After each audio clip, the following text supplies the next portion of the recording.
गुड्डी के अचानक गायब होने के बाद पूरे गांव में दहशत फैल गई। किसी को समझ नहीं आया कि उसके साथ हुआ क्या है, लेकिन गांव में सबसे बुजुर्ग औरत दादी तुलसी बार बार ये कहने लगी कि उस कुएं में श्राप है। इसी वजह से आज तक उस कुएं के पास जो भी गया है लौट कर वापस नहीं आया है। गांव में अब तक कई लोग गायब हो चुके थे, लेकिन किसी ने उस कुएं की सच्चाई जानने की हिम्मत नहीं की। दादी तुलसी ने आखिरकार गांव वालों को इकट्ठा कर सबको कहा, ये श्राप हमारे पूर्वजों का पापों का ही नतीजा है और इसीलिए इस कुएं के अंदर सिर्फ वही जा सकता है जो इस सच को स्वीकार करने की ताकत रखता हो।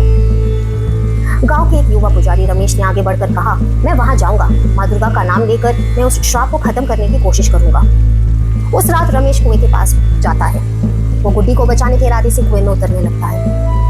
वहां उसे गुड्डी का झुमका मिलता है। झुमके पर अब काले धब्बे थे, मानो जलने के निशान थे। जैसे ही वो नीचे पहुंचा, कुएं के पानी में अजीब सा हलचल शुरू हो गया। रमेश ने मंत्र पढ़ना चालू किया। धीरे धीरे उसे गुड्डी की आवाज सुनाई दी, मानो वो बहुत दूर से चिल्ला रही है, मुझे बचा लो, मुझे बचा लो। जैसे ही रमेश ने मंत्र पढ़ना बंद किया, उसे चारों ओर से अजीब फुसफुसाहट की आवाज सुनाई देने लगी। अचानक उसने कुएं के गहरे पानी में गुड्डी को खड़ा हुआ देखा। गुड्डी मुस्कुराई, लेकिन उसकी मुस्कान डरावनी थी। उसने धीरे से कहा, तू यहाँ क्यों आया? अब तू भी यही रहेगा। तभी सफेद साड़ी वाली औरत उसके पीछे प्रकट हुई। रमेश ने अपनी माला पानी में फेंकी और जोर से कहा, इस पानी में जो आत्माएं फंसी हुई है उन्हें मुक्त करो माता दुर्गा। पानी अचानक भयानक चीखों से गूंजने लगी। वही सफेद साड़ी वाली औरत चिल्लाकर कहा, ये मेरा बदला है। इस गांव का पुराना जमींदार मुझे मारकर इस कुएं में फेंक दिया था।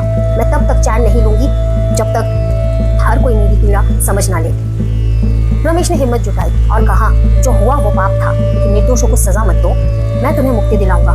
ये कहकर रमेश ने उस औरत के सामने दिया जलाया और मंत्र पढ़ा। धीरे धीरे औरत का चेहरा शांत होने लगा। उसने कहा, मैं अब मुक्त हो जाऊंगी, लेकिन याद रखना, पाप का फल किसी न किसी को भुगतना ही पड़ता है।